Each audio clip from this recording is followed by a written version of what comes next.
Hi there, my name is Victor Pross, and this is the first video in a series of videos that I'd like to do, all relating to the subject of philosophy. Basically, it's an introduction to give you an overview of why I'm doing these videos, and I can say, pretty much from the get-go that, obviously I'm interested in philosophy. It's been a subject that I've studied for 20 years. I guess ever since the time of my teens, I took a keen interest in studying questions of the world, questions pertaining to politics, psychology, art, government, relationships. So that's part of the reason why I'd like to do a series of kind of like a journal of my thoughts, so to speak. And but I wouldn't compare philosophy as to any of my other interests, whether that be movies or reading novels or whatnot. I regard it as a very serious discipline. I was never content to accept the intellectual hand-me-downs of culture, or even parents or media, mainstream media.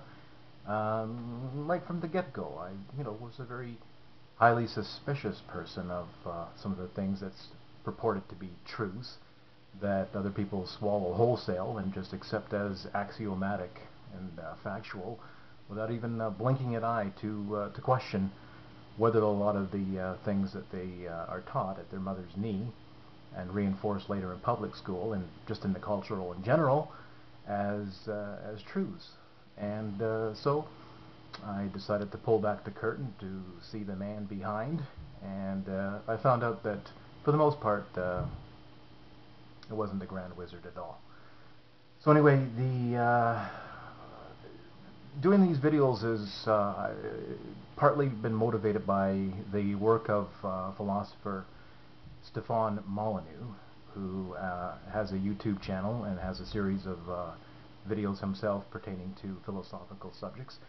That has inspired me, but I don't think I'll be doing anything on a grand scale as Stefan is doing. He has, considerable production values, and he's done much more research than I've ever done on the matters on which he articulates, and does very well. And I hardly have the audience that he has, but that's okay.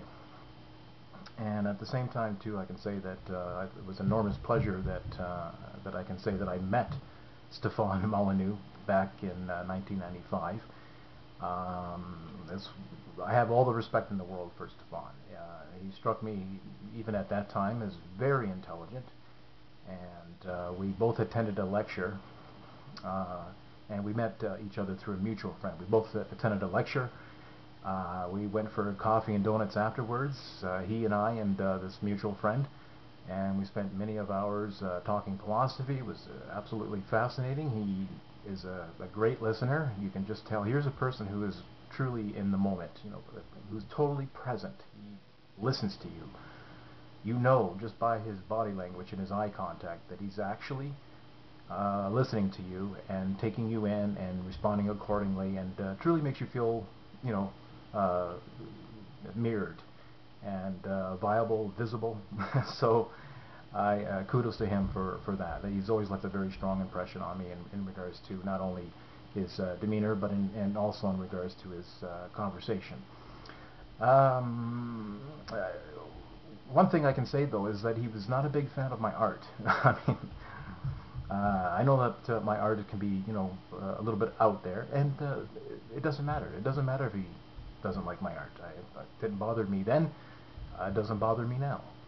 Uh, Art is something that's highly personal. Each man is on his own when it comes to what they prefer. And if my art is a little out there, I know that it's not going to be everybody's cup of tea. So I really don't mind. In fact, I've openly published my critics, their comments, and some of them have been very nasty, and I've published them in my book, Icons and Idols and Pop Goes the Culture. So I really have no beef in regards to that. And but one of the things that's common to Stefan and I is objectivism. It's the philosophy of Ayn Rand. I've studied objectivism probably for 15 years now.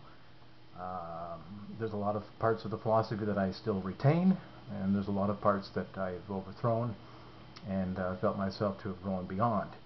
In regards to metaphysics and epistemology, I'm largely in agreement with Rand.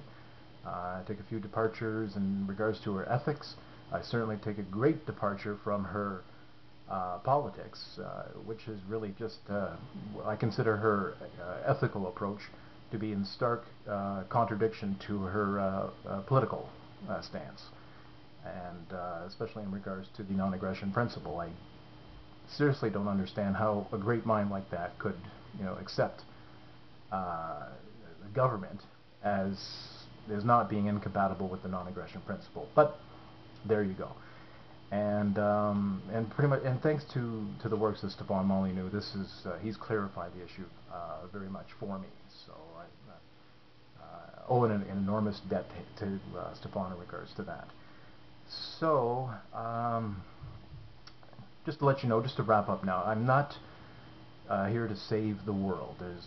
That's not my purpose. For those few people that care to listen to what I have to say and all the subjects that I just mentioned, I'm happy to articulate upon them. I'm not a professional philosopher. I'm not a professional intellectual. I don't write for any journals. I haven't published any books on philosophy, such as Stefan has done. Stefan himself is not a professional philosopher. He is a philosopher, but he's not acknowledged as such by any university or American Association of Philosophers or what have you. And so it's not important to save the world as it is important to save yourself, by which I mean it's important to free yourself from superstitions and bigotries and narrow-mindedness and all the crap, all the cultural junk that we've all been led to swallow. It's something that we have to just grab by the lapels, question, and pound down into a fine powder, and to reach a little nugget of truth behind the massive, massive bullshit in which the world is steeped in. And something which begins right from the time of our birth, as taught by all the different institutions, whether it be starting from parents or public schooling, mainstream media, cultural osmosis. It's just something you have to chisel away through and take a very hard, stern, brave look at the world to discover the truths, because otherwise it is an impediment to growth, it is a barrier to happiness, and basically that is the purpose of my interest in philosophy, is to find out to separate the crap from truth. So if that is something that interests you, I certainly hope that you do tune in to listen to any other videos that I do. And the best way to save the world and to help people is to start with yourself, because you're a person just like other people are. You live in the world. You want to save the world. Start by saving your own. Thanks.